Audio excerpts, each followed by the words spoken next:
ঠাকুরকে প্রণাম করেই আমি দিনটা শুরু করছি। তোমরা আমার সঙ্গে থাকো, আজকে ভিডিওটা সারাদিন দেখতে পাবে। আমি আশীর্বাদ করলাম যেন কর্মায়ু অনেক বেশি হোক, রোগ মুক্ত হয়। আজকে দেখো পরিবাবু আলু ভাজা দিয়ে মুড়ি খাবে, কত দুঃখ যে পয়লা বৈশাখে কিছু খেতে পাচ্ছে না।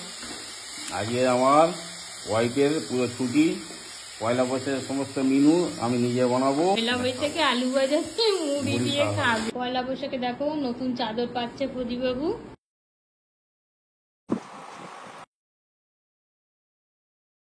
বাবু এইটা এনেছে পুকুরে পানা মারার জন্য, পানা হয়েছে না হলে মাছ মরে যাবে, তাই জন্য এই এক বালতি জলের মধ্যে এইটা গুলে দিচ্ছে। যেরকম পানা হয় তাহলে ছড়িয়ে ছড়িয়ে দিচ্ছে।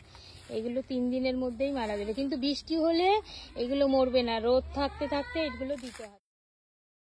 আমার গাছের বরবটি, আমার গাছের ভেন্ডি, এর মধ্যে দিচ্ছি সেদ্ধ করার জন্য। আর এই দেখো আজকে আমাকে রান্না করে করে খাওয়া, এই রান্না করছি নিরামিষ রান্না, আরো অনেক কিছু মেনু হয়েছে।